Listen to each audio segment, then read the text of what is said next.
এদিকে কুমিল্লায় আশঙ্কাজনক হারে বেড়েছে মশার উৎপাত। দীর্ঘদিন ধরে নিয়মিতভাবে মশা নিধনের ঔষধ না ছিটানোয় নগর জুড়ে বেড়েছে মশার বংশবৃদ্ধি। বিস্তারিত জানাতে কুমিল্লা সিটি কর্পোরেশনের সামনে থেকে সরাসরি যুক্ত হচ্ছে প্রতিনিধি হুমায়ুন কবির জীবন। জীবন, মশার উপদ্রব কমাতে আসলে কি পদক্ষেপ নেওয়া হচ্ছে, এবং সেই সাথে ডেঙ্গু এবং ম্যালেরিয়াতে কেউ আক্রান্ত হয়েছেন কিনা সেটি জানাবেন।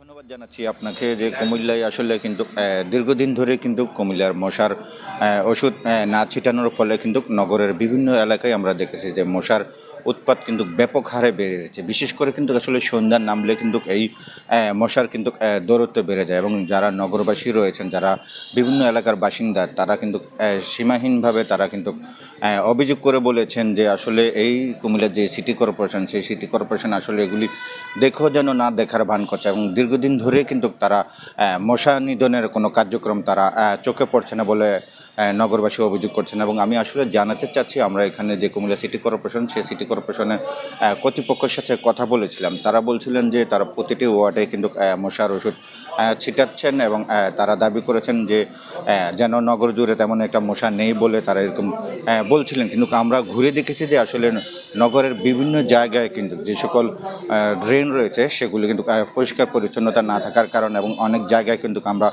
সরকারি পুকুর দেখেছি, সেখানে কিন্তু আসলে ভরাটের কারণে কিন্তু এই সকল মশাগুলো কিন্তু উৎপাত সৃষ্টি হচ্ছে। বিশেষ করে আসলে এই মশা কারণে কিন্তু ডেঙ্গু রোগ সহ নানান স্বাস্থ্য ঝুঁকি কিন্তু বেড়ে যাচ্ছে নগরবাসীর। এবং আমরা দেখেছি সদর হাসপাতালেও অনেক ডেঙ্গু আক্রান্ত রোগী কিন্তু ভর্তি রয়েছেন। এছাড়াও কিন্তু যদি বলে দিই আসলে এই নগর জুড়ে দীর্ঘদিন ধরে এই মশার উৎপাত থাকার কারণে কিন্তু এখানকার যারা বাসিন্দার তারা কিন্তু আসলে দাবি করে বলেছেন যেন সিটি কর্পোরেশন নিয়মিত যেন মশার ওষুধ দেয়, সেটা কিন্তু তারা বলছিলেন। তো বলা যেতে পারে যে আসলে কুমিল্লার যে ২৭টি ওয়ার্ড রয়েছে, সে সকল ২৭টি ওয়ার্ডে কিন্তু মশার উৎপাত অনেকটাই বেড়েছে এবং দীর্ঘদিনে এই মশার উৎপাত থাকার কারণে কিন্তু নগরবাসী কিন্তু আসলে বিভিন্ন রকমের স্বাস্থ্য ঝুঁকি বাড়ছে। সেই সাথে কিন্তু আসলে এই মশা নিধনের জন্য যেন কার্যকরী ভূমিকা নেয় সিটি কর্পোরেশন, সেটা কিন্তু তারা বলছেন। এবং আমরা এখানকার যারা মশা নিধনের যে কার্যক্রম আছে